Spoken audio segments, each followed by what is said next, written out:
The King's Wife and the Tortoise. In a land of sun and story, there once lived a great king who ruled over a vast domain.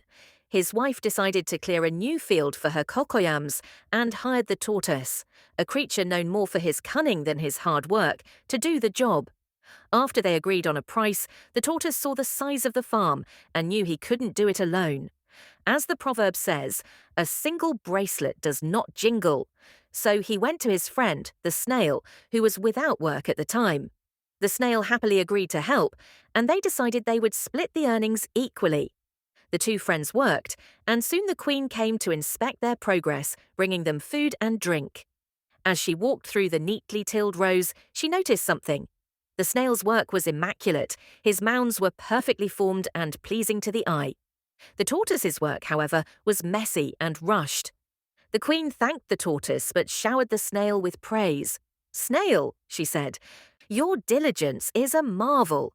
Your work shines as if you polished it with your own silver slime." Now, a toad does not run in the daytime for nothing. When envy enters the heart, it makes a man crawl. The tortoise's spirit grew dark.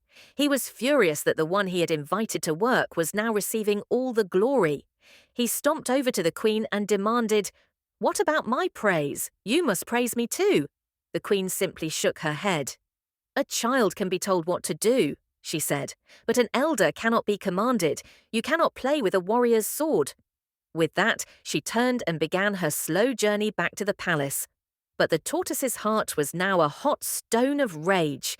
Anger is a foolish counselor, and its advice is always regret. He followed her quietly, and when she refused to turn back, he picked up a heavy stick and struck her on the head. The queen fell to the ground, lifeless. Fear, cold and sharp, gripped the tortoise. He had not meant to do this. Seeing that no one had witnessed the terrible act, he dragged the queen's body into the bushes, covered it with leaves, and scurried back to the farm, his mind racing like a trapped animal. He knew that to kill a king's wife was a crime for which there was no forgiveness. A murderer, they say, does not deserve to feel thirst. He needed a scapegoat. He ran to the snail and said with false excitement, "Friend, when we finish, let us celebrate. I will bring my hunting gun, and we shall catch an animal for our feast." The snail, being a simple and honest soul, agreed at once. The tortoise rushed home and returned with his gun. They went into the nearby forest, and the tortoise handed the gun to the snail. "Look," he whispered, pointing towards the bushes where he had hidden the body. "I see a big animal hiding there. You shoot where I point."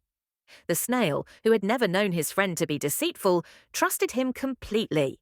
He aimed where the tortoise pointed and fired. Instantly, the tortoise began to scream. "What have you done? Oh, what have you done? You have shot a person." They rushed forward and saw the body of the queen. The tortoise began to wail, accusing the snail of murdering an innocent woman who was simply relieving herself in the forest. "What you have done is on your own head," the tortoise said, snatching his gun back. "What a man fetches with his own hands, he must carry with his own head." And with that, he left the weeping snail alone with the body. The heartbroken snail went to see a wise old diviner. After listening to the whole story, the diviner, who knew that a knife that strikes today and sings today was struck deep in the wound, understood the tortoise's treachery at once. "Do not cry," the old diviner said. "Wisdom is like a baobab tree. No one individual can embrace it. We shall use the tortoise's own greed against him." The plan was simple.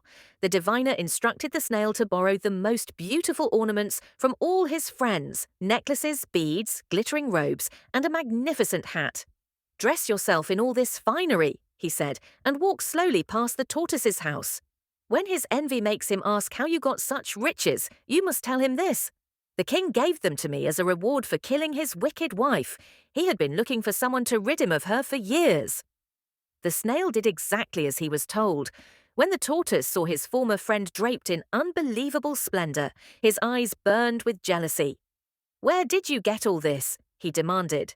The snail replied calmly, "It was my reward from the king. He was overjoyed that I killed that troublesome woman for him." Hearing this, the tortoise did not wait for another word.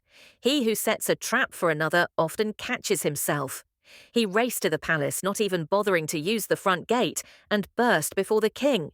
"Your Majesty," he shouted, "there has been a great injustice. It was I who killed your wife, not the snail. He stole my glory. I was the one who hit her with a stick when she refused to praise me." The king stared, utterly bewildered, for he had not even known his wife was missing. His face turned to thunder. He gave an order for the guards to seize the tortoise and tie him to a tree while he counted his wives.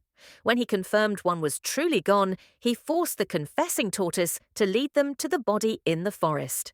And so the hole the tortoise dug for the snail became his own grave. He was punished for his crime, and his story is told to this day as a warning that a guilty conscience is its own accuser, and envy always eats its owner.